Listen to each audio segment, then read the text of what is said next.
ఆయన మాట్లాడిన మాటలు తీసుకోవాలి. రైట్, ఒక్క నిమిషం. మురళి గారు నమస్కారం. మురళి గారు, ఎట్లా చూస్తారు పులివెందుల ఒంటిమిట్ట ఎన్నికల నిర్వహణ కానీ, ఎన్నికలు జరిగిన తీరుని కానీ, లేదా ఈ ఎన్నికల్లో ఘన విజయాన్ని కానీ, టీడీపీ ఘన విజయాన్ని, లేదా వైసీపీ ఘోర ఓటమిని ఎట్లా చూస్తారు సిపిఐ పార్టీ? సార్ నమస్కారం. నమస్తే సార్. నేను సిపిఎం పార్టీ ప్రతినిధిని కందారపు మురళి. ఉమ్, ప్యానెల్లో ఉన్న ఇతర పెద్దలకు కూడా నేను నమస్కారం తెలియజేస్తున్నాను. పులివెందుల్లో వచ్చినటువంటి ఫలితాలు వైసీపీకి ఇంతటి ఘోరమైనటువంటి పరాజయం, ఎంత తీవ్రమైన నిర్బంధం ఉన్నా, ఎంత ఒత్తిళ్లున్నా వాళ్ళు కనీసమైనటువంటి ఓటింగ్ సాధిస్తారేమో అన్నటువంటి అభిప్రాయం అత్యధికుల్లో ఉండేది. కానీ ఇంత దారుణమైనటువంటి ఓటమి చవి చూస్తారు అనేది ఏమి అంచనా లేదు.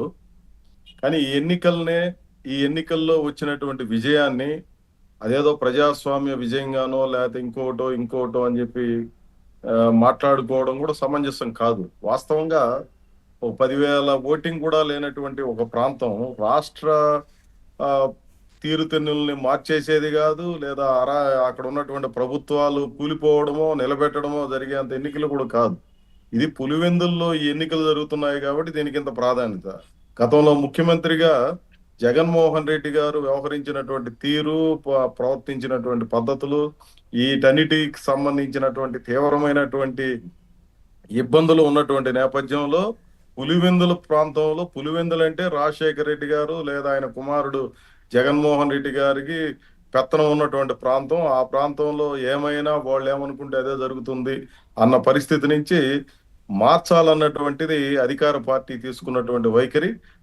దీంట్లో వాళ్ళు అన్ని రకాలుగా తమకున్నటువంటి అన్ని హంగుల్ని లేదా తమకున్నటువంటి శక్తియుక్తులన్నింటినీ కూడా దీని మీద ప్రత్యేకంగా కేంద్రీకరణ చేయడం, అధికార యంత్రాంగం మొత్తం అధికారంలో ఉన్నారు కాబట్టి వాళ్ళకి అనుకూలంగా వ్యవహరించడం, డబ్బులు, కండబలము, అధికార బలము, ఇతరత్ర అన్ని రకాలుగా తోడ్పాటు అనేది ఉంది.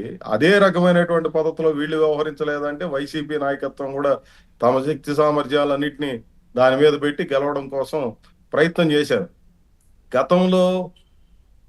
గత ప్రభుత్వ హయాంలో వైసీపీ అధికారంలో ఉన్నటువంటి రోజుల్లో ఇదే రకంగా కుప్పంలో ప్రవర్తించింది వైసీపీ నాయకత్వం. వైసీపీ ఇక్కడ ఉన్నటువంటి పెద్దిరెడ్డి రామచంద్రారెడ్డి గారి దగ్గర నుంచి మొత్తం వాళ్ళ ప్రధాన నాయకత్వం అంతా కూడా కుప్పం మీద కేంద్రీకరణ చేసి, మున్సిపల్ ఎన్నికల్లో వైసీపీ గెలిచింది. అక్కడ కుప్పంలో మొత్తం ఎంపీటీసీలు, జెడ్పీటీసీలు అన్ని కూడా వైసీపీ గెలిచింది. ఆ రోజున వైసీపీ గెలిచింది కాబట్టి ప్రజాస్వామ్యం గెలిచిందంటావా?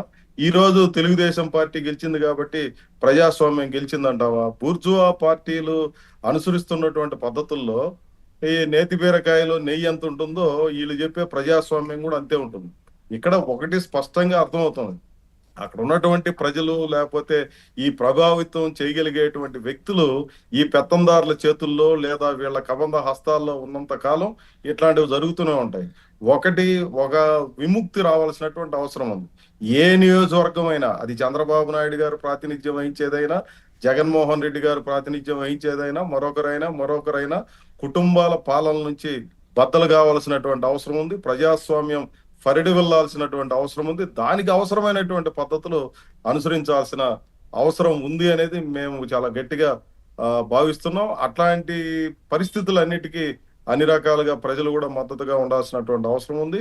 ఈ పులివెందుల్లో జరిగినటువంటి ఎన్నికలు, ఫలితాలు, వాటి ఆధారంగా ఈ రోజు విశ్లేషణ చేసి ప్రజాస్వామ్యం ఘన విజయమనో లేదా ప్రజాస్వామ్యం కుప్పగూలిపోయిందనో ఇట్లాంటి మాటల కంటే కూడా అధికారంలో ఉన్నటువంటి వాళ్ళకి ఉన్న అడ్వాంటేజెస్ ని మేజర్ గా ఉపయోగపెట్టుకోవడం అనేది ఒక అంశం అయితే, గత పాలనలో వీళ్ళు చేసినటువంటి పాపాల ఫలితాన్ని ఇంకా కూడా అనుభవిస్తున్నారు. వైసీపీ చేసినటువంటి పాపాలు మామూలు పాపాలేం కాదు.